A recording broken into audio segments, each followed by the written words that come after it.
Hi friends, welcome back to our channel Priyanka tech news. 10K subscribers target reach అయ్యే ప్రయత్నంలో ప్రతిరోజు కొత్త information తో వీడియో చేసే భాగంలో ఈ రోజు ఈ వీడియోలో వరల్డ్ స్లిమ్మెస్ట్ ఫోల్డబుల్ మొబైల్ గురించి మాట్లాడుకుందాం. ఆ మొబైల్ మరింటో కాదు, OnePlus Open 2. మొదటిగా అన్బాక్సింగ్ చూసుకున్నట్లయితే బాక్స్ వచ్చేసి వైట్ కలర్ లో ఉంది. బాక్స్ పైన Oppo Find N5 అని రాసింది ఉంది. ఇలా ఎందుకు ఉంది అని చెప్పేసి అన్బాక్సింగ్ తర్వాత చెప్తాను. బాక్స్ ఓపెన్ చేసే మొబైల్ ఉంది. ఫోల్డ్ మొబైల్ కదా, ఫోల్డ్ లో ఓపెన్ చేసి ఉంది. మొబైల్ కింద మరొక బాక్స్ ఉంది. దాంట్లో వచ్చేసి వన్ సైడ్ కేస్ ఉంది, కొంచెం పేపర్ వర్క్ ఉంది, సిమ్ ఎజెక్ట్ టూల్ కూడా ఇచ్చారు. పక్కనే 80W ఫాస్ట్ చార్జర్ అలాగే కేబుల్ కూడా ఉంది. ఈ అన్బాక్సింగ్ నాదైతే కాదండి, జస్ట్ మీకు ఇన్ఫర్మేషన్ తెలియజేయడం కోసం ఈ చిన్న క్లిప్ అయితే యాడ్ చేశాను. ఇక బాక్స్ పైన Oppo Find N5 ఎందుకుంది అంటే చైనాలో ఈ మొబైల్ ని Oppo బ్రాండ్ కింద తీసుకొస్తారు, కానీ ఇండియాలో OnePlus బ్రాండ్ కింద అయితే తీసుకొస్తారు. అప్పుడు ఈ మొబైల్ పై OnePlus Open 2 అవుతుంది. ఈ మొబైల్ ఇండియాలో OnePlus Open కి సక్సెసర్ అని చెప్పాలి, అప్గ్రేడ్ అని కూడా చెప్పాలి. మేజర్ గా ఈ మొబైల్ ని Samsung Z4 ఉంది కదా, దానికి కాంపిటీషన్ గా అయితే తీసుకొస్తున్నారు. ఇండియాలో ఫోల్డింగ్ మొబైల్స్ కి ఎక్కువగా మార్కెట్ లేదు కాబట్టి OnePlus వాళ్ళు కూడా ఎక్కువ రిస్క్ చేయకుండా చైనాలో లాంచ్ అయిన మొబైల్ ని పేరు మార్చి ఇండియాకి అయితే తీసుకొస్తున్నారు. దీనివల్ల OnePlus వాళ్ళకైతే పెద్దగా ఖర్చు ఏమి ఉండదు. ఒకవేళ ఈ ఫోన్స్ కనుక అమ్మితే కాస్తో కూస్తో ప్రాఫిట్స్ అయితే వస్తాయి. ఈ మొబైల్ యొక్క స్పెసిఫికేషన్స్ అయితే అద్దిరిపోయాయనే చెప్పాలి. అవేంటో తెలుసుకోవాలంటే మన ఛానల్ ని సబ్స్క్రైబ్ చేసుకోవాలి కదా. మరి ఈ వీడియో అయితే మీకు నచ్చినట్లయితే లైక్ చేయడం మర్చిపోద్దు, కామెంట్ చేయడం కూడా అస్సలు మర్చిపోవద్దు. ఈ మొబైల్లో చాలా ప్రత్యేకతలు అయితే ఉన్నాయి. ప్రైస్ ఎంత పెడతారో తెలియదు, కానీ నా ఎక్స్పెక్టేషన్ ప్రైస్ మాత్రం లాస్ట్ లో చెప్తాను. ఇక డిజైన్ ఇంకా బిల్డ్ క్వాలిటీ చూసుకున్నట్లయితే దీంట్లో 2 స్క్రీన్స్ అయితే ఉంటాయి. ఒకటి వచ్చేసి ఫోల్డబుల్, ఒకటి కవర్ స్క్రీన్. ఫ్రంట్ ఉండే కవర్ స్క్రీన్ కి సిరామిక్ షీల్డ్ ప్రొటెక్షన్ అయితే ఉంటుంది. లోపల ఉండే పెద్ద స్క్రీన్ కి మాత్రం ఎలాంటి ప్రొటెక్షన్ అయితే ఉండదు. నార్మల్ గా అయితే అల్ట్రాజిన్ గ్లాస్ ప్రొటెక్షన్ అని అంటారు. అది గ్లాస్ అయితే కాదు, ఫైబర్ అనే చెప్పాలి. ఫైబర్ అంటే మిక్స్ ఆఫ్ గ్లాస్ మాత్రమే, కంప్లీట్ గా గ్లాస్ అయితే కాదు. బ్యాక్ సైడ్ వచ్చేసి లెదర్ ఫినిషింగ్ ఉంది, ఇంకా గ్లాస్ ఫినిషింగ్ కూడా ఉంది. చుట్టూ ఫ్రేమ్ అంతా కూడా మెటల్ ఫినిషింగ్ ఉంటుంది. సైడ్ ఫింగర్ ప్రింట్ సెన్సార్ తో వస్తుంది. డ్యూయల్ స్పీకర్స్ ఉంటాయి. డాల్బీ విజన్, డాల్బీ అట్మాస్ కూడా సపోర్ట్ చేసింది. NFC కూడా సపోర్ట్ చేస్తుంది. IPX8, IPX9 వాటర్ ప్రొటెక్షన్ మాత్రమే ఉంటుంది, డస్ట్ ప్రొటెక్షన్ అయితే ఉండదు. ఎందుకంటే ఫోల్డింగ్ మెకానిజం లోకి డస్ట్ వెళ్తే త్వరగా ఫోల్డ్ అనేది అవ్వదు కాబట్టి వాళ్ళు కూడా ఎలాంటి రేటింగ్ అయితే ఇవ్వలేదు.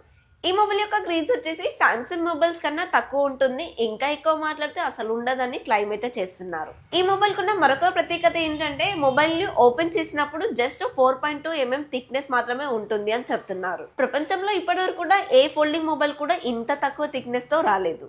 మరి క్లోజ్ చేసినప్పుడు ఒక iPhone 16 Pro Max ఉన్నట్టుగా ఉంటుంది. ఇదైతే చాలా గ్రేట్ అనే చెప్పాలి. ఎందుకంటే ఒక ఫోల్డింగ్ మొబైల్ ని క్లోజ్ చేసినప్పుడు నార్మల్ మొబైల్ సైజ్ లో ఉండడం అనేది ఇంపాసిబుల్ అనే చెప్పాలి.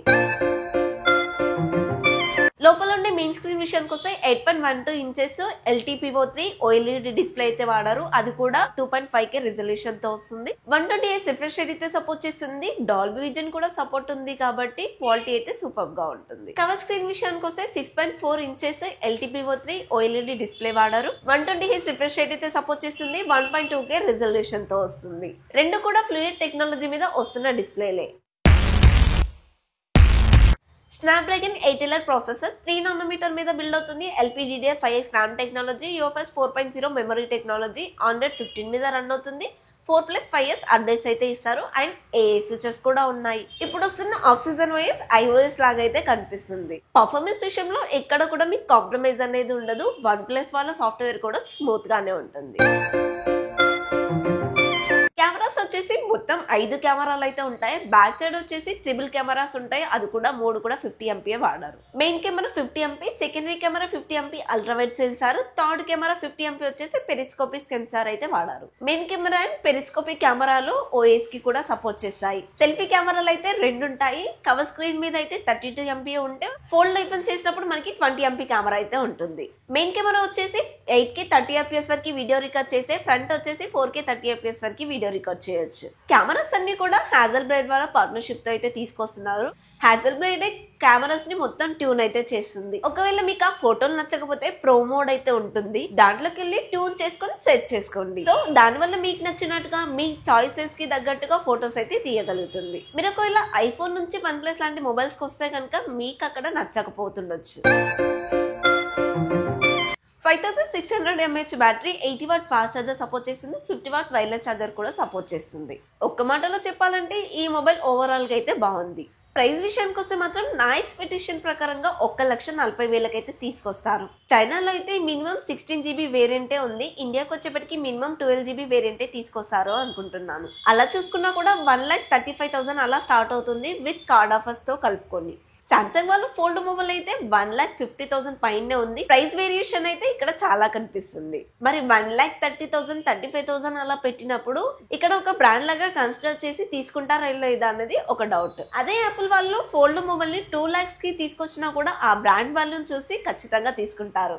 అందుకే వన్ ప్లస్ వాళ్ళు డైరెక్ట్ గా ఫోల్డింగ్ మొబైల్స్ మీద అయితే వర్క్ చేయరు, ఒప్పో నుంచే తెచ్చుకుంటారు ప్రతిసారి కూడా. ఈ మొబైల్ వచ్చేసి మేలో అలా లాంచ్ అవుతుందని ఎక్స్పెక్ట్ చేస్తున్నాను. లాస్ట్ ఇయర్ కూడా మే నెలలో అలా లాంచ్ అయింది అనుకుంటా, ఎందుకంటే నేను ఎక్స్పీరియన్స్ సెంటర్కి వెళ్ళి ఆ మొబైల్ అయితే ఎక్స్పీరియన్స్ చేశాను కాబట్టి. ఈసారి కూడా వెళ్దామని అనుకుంటున్నాను. వెళ్తే కనుక మీకు కూడా చెప్తాను, అక్కడికి వచ్చేద్దరు కానీ. ఓకే ఫ్రెండ్స్, ఈ వీడియోకి అయితే ఇంతే. ఈ ఇన్ఫర్మేషన్ మీకు నచ్చిందని అనుకుంటున్నాను. నచ్చితే కనుక ప్లీజ్ లైక్ చేయండి అండ్ మన ఛానల్ని సబ్స్క్రైబ్ చేసుకొని. అంటిల్ దెన్ నెక్స్ట్ వీడియోలో మళ్ళీ కలుద్దాం. Bye bye.